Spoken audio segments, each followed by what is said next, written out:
Where's the baby? Where's the little baby? Come on, where is he? Oh! Oh God, no! That's oh no! Put it back! Put it back! That's not back! That's disgusting! Oh. Okay, that's better. Okay. Next. Hello, my fellow hunters. Welcome to the wonderful wild world of Monster Hunter. As today we look to the very life of these creatures we deadly dance with on a daily basis and see how their very existence began. How they managed to make it to this colossal monster currently trying to rip your face off. Because before the terrifying teeth and powerful blasts of various elements, there was, of course, well, a baby that had to grow up, that had to survive, that had to go from adorable to, oh my God, it's going to kill us all. And in a lot of cases, how they went about that is quite fascinating, and at the very least, baby monsters are really, really cute, so let's look at them and be like, oh. Now, of course, there are baby monsters in the sense of something like a gobule. Hi. Who is technically a baby monster, who's also a large monster. Adult gobules never been found, but live deepest depths of the sea and presumably are absolutely horrifying. But no, I mean, you know, puppy, kitten, that equivalent of monster. Yes, technically like the Gigi and Gezu whelps. Hello. But maybe, you know, a little less, messed up. Though I do think it's very cool that that is how they do. But not quite what we're after today. What we're after today is, well, like the baby Rathalos and Rathion, the very first baby monsters we ever saw as they were getting fed fresh velociprey to nourish their precious little scaly hearts. Though they aren't the most endearing looking things, are they? They do look kinda a little bit still horrifying, but it is nice that they have sort of the traditional, you know, nest, bud, eggs, young, brought food, here you go, have it. Not that I think the Rathians arriving there like, have it! So we have 4 to appreciate today, and let's start with, well, young Brachydios. So of course, it's time. Look at him. Look at him. He's the little horn. It's not grown. Those innocent eyes. The tiny little club tail. Not quite doing so much of a threat, and his pounder's still forming. But noticeably, alright, as much as I want 5 million of them as my personal pet army, there is no slime upon him. That's because the life of the baby Brachy is kind of, well, a little bit intense. So, a young Brachydios stays with its parents, its, well, Daddy Brachy, and it will never venture too far from its parents' territory. It wants to be protected because it is very vulnerable. Though that said, the parents of a Brachy don't actually have maternal or paternal instincts. They kind of just exist in the same area of the baby Brachy, and while they don't actively, you know, attack them, they don't go out their way to look after them. They don't provide food, they don't provide protection other than passively existing near it. So it's very much a kind of, well, you hatched out the egg, and really the best advice I can give you is don't die, and maybe I'll see you in like 10-20 years from now, so good luck, son. It's the kind of dynamic.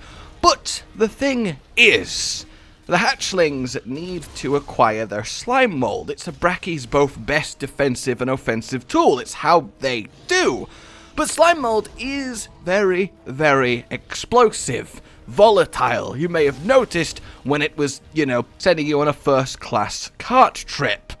And a baby Brachy's hide is not quite the obsidian, ridiculously nigh impenetrable hide that it will be when it grows up. Which means the slime mold explosions very often accidentally kill baby Brachy, or at very least seriously injure them, which is really sad.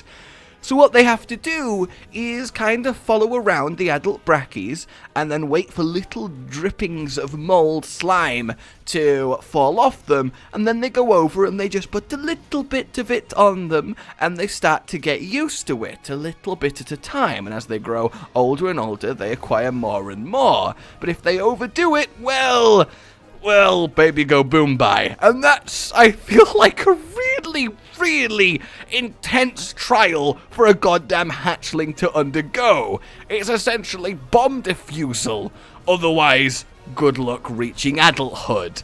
And that's just so sad for a creature that goddamn beautiful and adorable, and oh my, it doesn't deserve to live in a permanent state of...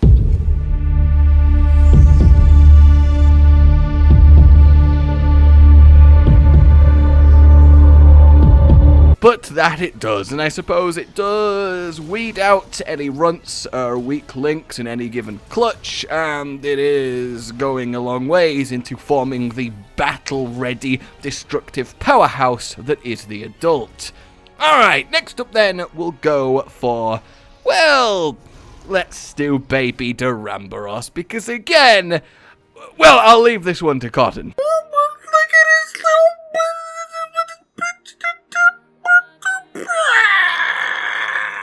I know. Oh, it's really just... I love it. I love that this is a thing that we have, like, canonically. This is a baby Duramboros. This is how they do as they munch away like the adults on little bits of bark and wood, though they just have to strip the bark and slowly nom it down because they don't quite have the full tree crunching power that they will have when they grow up. But they have a much simpler life, a much easier life. Duramboros are born, not hatched, and that would infer them to be a lot more, well, mammalian in nature, but how that divide happens when everything has wyvern at the end for the most part is another question entirely. But Duramboros are herd animals. The ones that we hunt are bulls that are having a bit of an angry time on their lonesome. Generally speaking, they're fairly peaceful and they just go about their grazing herbivore life. The main threat of Duramboros is to humans and hunters is occasionally they will confuse a wooden house for a nice tasty snack where the wrapper is the food, and they also might end up destroying a bit too much forest that is being used for lumber, and they kinda need, well, shepherding away, and in that case you get an angry bull in the herd who's like, leave them alone, and then you get a Duramboros hunt. But the mothers stay with the calves, and they protect them, and nobody's going to go after a baby Duramboros if it means fighting your way through a load of adults, because they are very, very powerful creatures. So the life of a baby Duramboros is quite chill as it learns who he is, what it is, and slowly grows up. Then we have ourselves the young Barioth, who are also just so precious. Look at them. The one's over there is like, ha, I'm winning, I'm gonna kill you. The one underneath's like, no, brother, why? With, of course, a healthy helping of fight. And young Barioth don't really have much of a hard time of it either. Now, when they're born, their fur isn't quite up to surviving the extreme cold where they live. Their habitat is, of course, incredibly harsh, so they are mostly kept corralled in the den, in the ice caves, which are slightly warmer, nestled against the heat of their mother, who protects them and raises them until they're ready to go out into the world and claim their own territory. And essentially they just get hunted for, looked after, and you know, if you don't mind a bit of cold, it's quite a cushy life being a young Barioth. It really is. There's not much you have to worry about, so they are quite good. They sort of operate like you might expect, like a litter of kittens, you know, and they all get looked after by the mama cat. It's a very sort of simple setup there, but they are just fantastic, aren't they? I mean, really.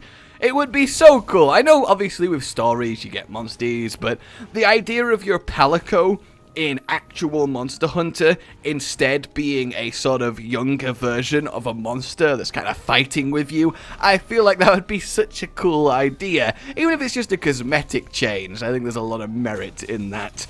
Alright, finally then, let's talk about Zinogre. or at the very least, little tiny Zinogre, who honestly look quite similar to the adults even when they're in baby form. However, you may notice they are a lot fluffier, because the younger a Zinogre is, the floofier it in fact is as well. This is to achieve chiefly two main purposes. Number one, the extra fur encourages an extra supply of Fulgubugs for them to start their symbiotic relationship with, and as they mature, the fur sheds and isn't replaced because they don't need quite as much of it to host the insects. But at the same time, you also don't want too much because you don't want to accidentally electrocute your baby Zinogre to death by inviting a swarm of, lightning insects to crawl all over it. So it's a balance, but it's one that you have to start. Kind of like with the Brachium, the little bits of slime, but much less dangerous because the Fulgubugs don't actually do any shocking unless provoked, and the Zinogre is honestly quite gentle with them. The other function is the fur protects their quite soft shell that they start with, very much not up to protecting them, so it adds that little extra layer of padding just in case they get into any scrapes. And then the young Zinogre, much like the Duramboros, stay together with the parents, with the other members of the packs that they live in. Very wolf-like, honestly. They like to stick together and slowly raise their young as a lovely community of thunder puppies, and I think that is just lovely.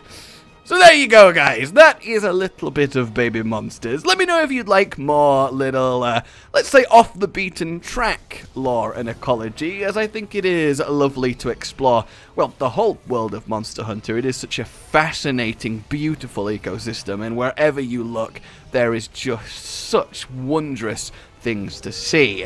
But for now, like you've enjoyed this, which of your baby monsters is your favourite, and subscribe for more. And please consider supporting the future of the channel on Patreon down below. It is the best way to see us still exist in the future. Thank you. A goodbye.